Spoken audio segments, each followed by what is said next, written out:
you're a young Latino man or a teenager or whatever, you're in high school and you're trying to make the most amount of money possible in your 9 to 5. And I have a lot of experience with, growing up, going through high school and figuring out how to make the most amount of money, more than what my other friends were making.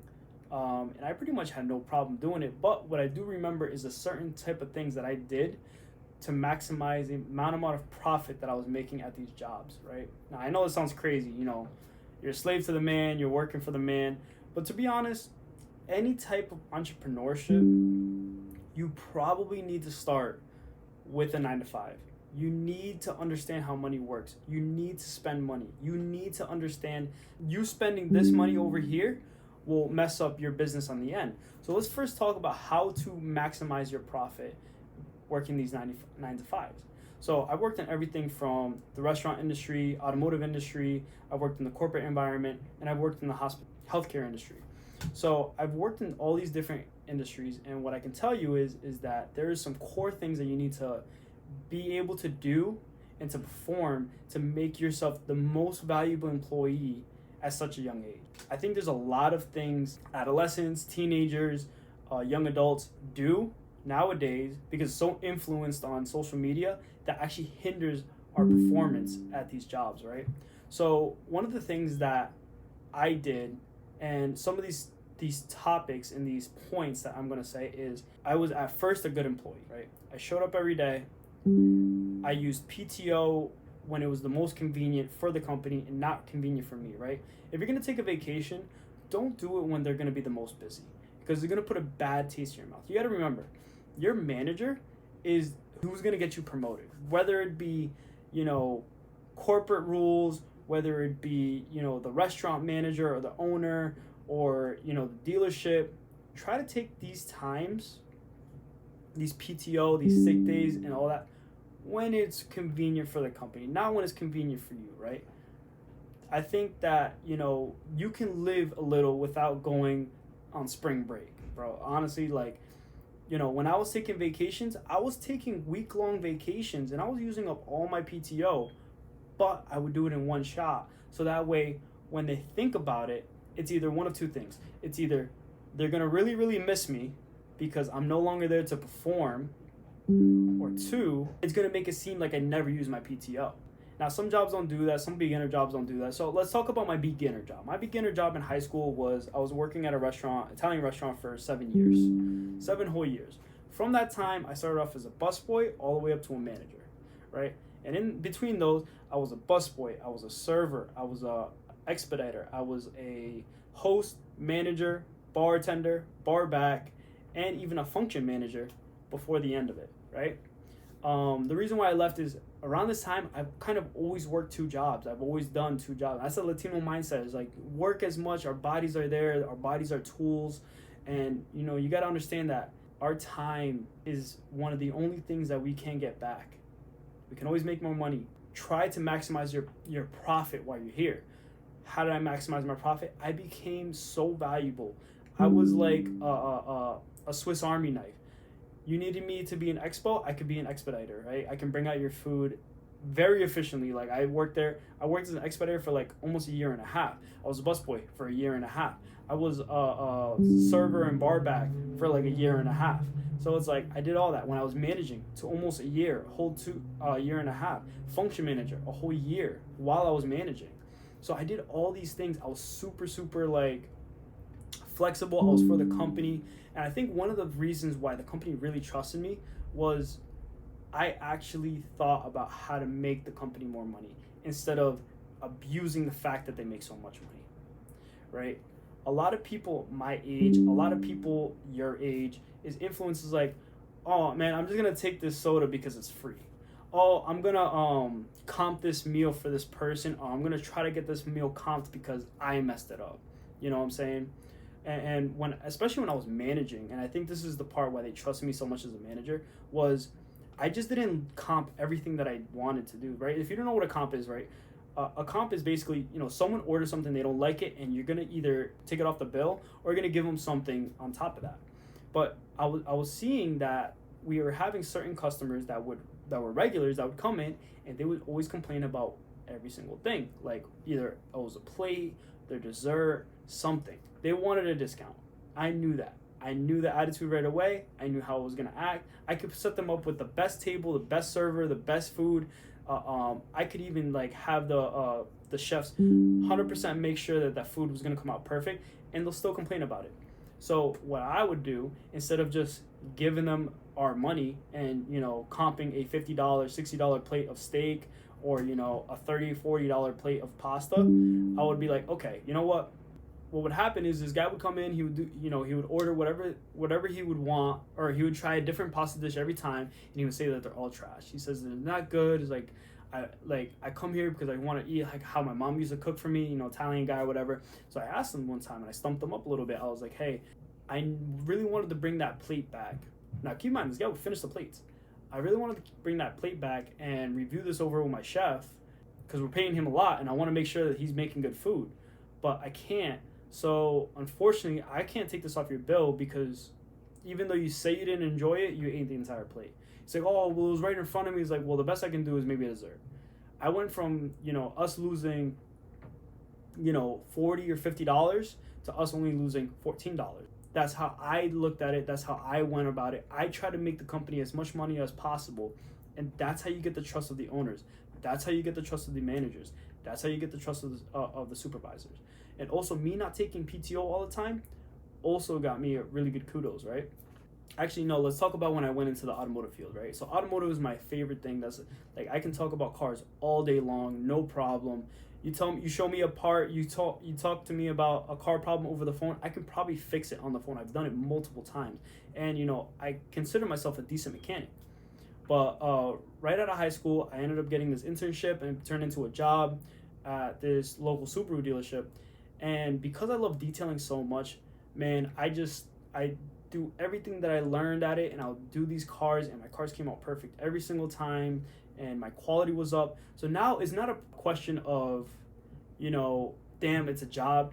I actually like what I do now, and I'm really, really good at it. But why did I leave this job? So I think one of the other things is you got to understand when the company doesn't value you, right? When your company doesn't value you, this is what it's going to start looking like, right? You're working. You're doing better quality than most people in the entire shop. You're doing the most amount of work. And then, you know, you steam up the courage and ask, hey, can I get a raise? And they deny you. And then 2 months later, you ask for a raise again, and they deny you. And this entire time, you've kept up the entire time. And honestly, it kills morale. It kills your workflow. Like, I felt like I wasn't doing a good job because of it. And no, I was doing a fantastic job. My cars never came back. So here we go. Now I'm like, okay, I got to figure something out. Around the same time, I'm like, I got this opportunity to work in IT. You know, I knew a bunch of people working at the same place, and they were like, hey, we got a job opening. Do you want to apply? I'm like, yeah, sure, I'll do it. So I went in. I tried to learn as much as I can about IT. I went in there, and now I'm into a job position that I don't have a lot of skill in. I am not going to be good technical at this job. I know that from the get-go. Now, you can do one of two things. Either you can figure out what you're good at the job at and try to find a way to only just do that, or two, you figure out and you try to do the best that you can to be the best employee technically. So what I can say about that is, when I went into this job, I started off as a back office technician. So it was a very technical job. You're remoting into people's computers. You're not talking to them. I mean, you're trying to just fix their issues, right? That's the first thing. Well, what was happening is these issues are kind of complex. They're not as simple as just going in and restarting the computer. Like everyone thinks it is. It's not that simple. So right around when I started, I figured out this tech bar position, right? And in this tech bar position, it's a customer facing. You're right up in the front next to the security desk. You're having about 5,000 people walking by you.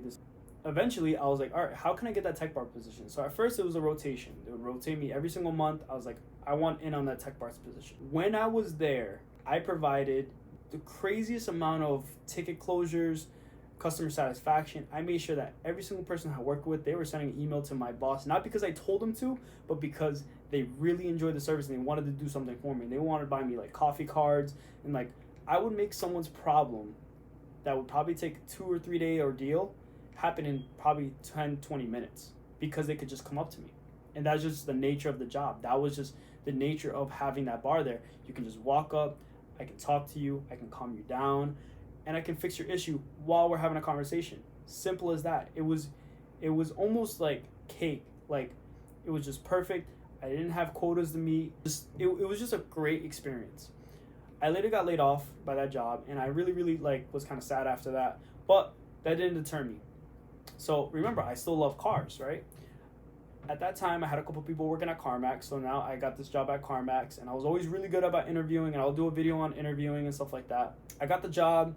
I started off as a detailer. Now, you already know, I went really hard on detailing. Everything that I watched on YouTube, I would try it out on my car. I was really good at it. I was making money on the side, and I'll talk about my side business after, actually. I was just really good at detailing. So, obviously, when I first started, I did really, really good. And when I was like, okay, you know what? I like washing cars. I like detailing cars. I like polishing cars. I like putting touch-up on. How can I make more money at this?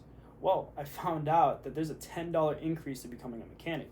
And I'm already a mechanic. Like I said, I can diagnose a car over the phone. Like, I know how to do this. This is simple. And it was a simple, mechanical job. Like, it's literally, oil changes, tire rotations, swapping tires. And it's a $10 increase. And I was already making $24 an hour. So imagine, it went up to $35 an hour in one shot. I applied for the job. I got it. And I stayed there for a while. I was there for 2.5 years. And in that time, this is what comes to the other part. The same issue that happened at the other dealership is I spent 2.5 years chasing a promotion that never happened. Now, granted, I was making $35 an hour at the time. I was 23 years old, a little bit after COVID. I gotta say, man, I was like, holy crap, that was a really good job. What made me change over from that? It just got to that circumstance, the corporate circumstance, that someone has to be above you, has to move up, so that you have to go above them. And then when that chance happened, I wasn't eligible to go up, but the person next to me was. So I was like, damn, dude, all this work for what? I ended up getting another IT opportunity, but this one was a lot more technical. Basically, I had someone in the inside, and they're like, hey, I got this position open. It's perfect for you. There's no conflict of interest, but you got to learn a couple things. So I spent the first 3 months while I had this interview scheduled, 3 months in advance, and I learned everything that I could about application architecture and database architecture. It's a lot of stuff. This is what we'd say a 4-year degree on each of these things. I try to learn it in these 3 months. I learned enough, and I was able to go from there. I got the job. I was really, really nervous about it, but I got the job. But now I'm in a situation that I've kind of never been in before, right? I was kind of like the IT thing, but different. It's a very technical job. I work with a team all day, but now I have this extra time. And this will go into the next video. But basically, every single day now that I'm here at this job, I'm learning, I'm taking notes, I'm absorbing as much as I can. I have to learn about 15 different applications, how they work, how the databases work, all these servers, got to make sure they're on. It was tough. And it still is tough. I'm still at this job. But what it got me was the freedom outside of work. Because now no longer am I driving to work and, slaving away my time. Remember what I said, time can never be given back to you. This dream that I had, which is to start a YouTube channel and to help other Latino men and young men and stuff like that, is now kind of viable. I think I can do it now. I'm more happier than ever to do this, but I'm still getting the same pay. Let's think back on my career, right? So during this entire phase, right, I've always been kind of good at two things. But the one thing that I am at now that I can say is now I have time. I went from having the easy, dream job of me working at a shop, working at a garage, working at a dealership, to now I work at IT, work from home, I'm comfortable, I get great benefits, and now I have time to do my YouTube channel. This is something I had a dream about for the past 10 years. I've always wanted to be a YouTuber, but I never took my first step. And this really pushed me because now I was getting work at 6 o'clock and I didn't know what to do with myself. I just go to the gym. But now I'm like, okay, we need, how can I implement working at YouTube to what I do day to day? And it's the structure. It's the structure that I learned from applications, right? Everything has a process. So now I have the time to do what I like to do, and I get paid good money. Now you can kind of see that entire structure and how I went from making minimum wage to making good money to making really good money and being happy where I work at, to now being a little bit less satisfied, yet happy with the time that I have now. I haven't been this happy in a really, really long time. And what I got to say about this is, don't beat yourself up for working a 9 to 5. You need to do this to start a business. You need to do this to build character. You need to have all these things encompassed, because at the end of the day, we have to do some type of work. It's not like you can't do work. You have to do some type of work. How can you make the most amount of money with the least amount of time spent per day while still doing what you love? Thank you guys for watching. If you guys want to see the next videos, stay tuned, subscribe, leave me a comment if this really kind of helped you out. If you can kind of like, leave me a comment if you guys feel kind of the same way. Like, I work really, really hard, but I spend so much of my time working. I want to make the most amount of money while spending the least amount of time. So, and I think that's the biggest thing, especially with Latino men, bro. We have 2, 3, 4, 5 jobs at some point that we do every single week, and we're workhorses. Let's be a little bit more intelligent with our time, and let's understand that our time, we can never get that back. So let's make the most amount of money in this time.